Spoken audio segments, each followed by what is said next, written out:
Hello friends. आज हम फिर से एनालिसिस करेंगे निफ्टी के ऊपर।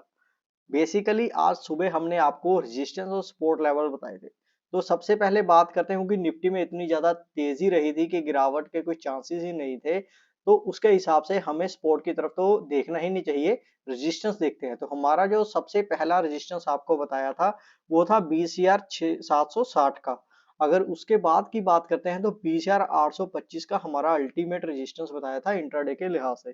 तो चलिए शुरुआत करते हैं। तो निफ्टी की ओपनिंग कहाँ होती है? बहुत ही अच्छी गैप अप ओपनिंग होती है। फिर से आज भी बहुत अच्छी गैप अप ओपनिंग हुई 20,813 के आसपास, लेकिन उसी 5 मिनट, पहली ही 5 मिनट की कैंडल में लगभग 90 पॉइंट का मूवमेंट आ गया और निफ्टी एक बहुत ही बेरिश कैंडल बनाता है जिसकी क्लोजिंग होती है 20,725 के आसपास। लेकिन यहां पर ये गिरावट रुक जाती है और निफ्टी अप ट्रेंड की तरफ मूव करता है। लेकिन इसके बाद रुकता कहां पर है? जहां पर हमारा रेजिस्टेंस होता है 20,825 के आसपास। उसके बाद इसको जब क्रॉस करता है, लेकिन फिर भी 25 ही, महज 25 पॉइंट में ही सिमट के रह जाता है निफ्टी। और यहां पर आप देख सकते हैं लगभग 10:15 जो सबसे पहली कैंडल इससे टकराई थी वहां से लेकर चलते हैं, तो ये देखिए यहां तक 11:15 तक दोस्तों ये निफ्टी बस इसी रेंज के आसपास ही घूमता रहा दोस्तों।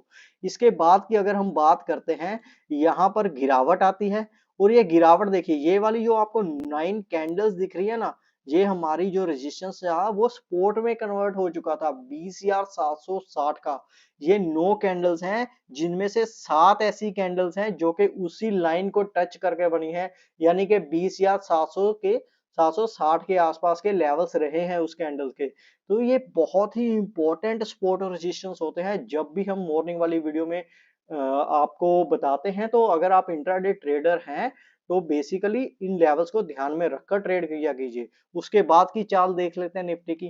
फिर अप ट्रेंड की तरफ मूव करता है, लेकिन फिर से जाकर कहाँ अटकता है? वही हमारा लेवल 20,825 के आसपास। यही नहीं, वहां से थोड़ा सा रेजिस्टेंस फेस करता है, फिर जाकर रुकता है 20,825 के आसपास। जब इसको ब्रेक करता है तो फिर डे हाई के आसपास क्लोजिंग होती है दोस्तों। तो इन लेवल्स को हमेशा ध्यान में रखें दोस्तों। हम सेबी रजिस्टर्ड नहीं है। कृपया ट्रेड या निवेश करने से पहले अपने फाइनेंशियल एडवाइजर की सलाह जरूर ले लें।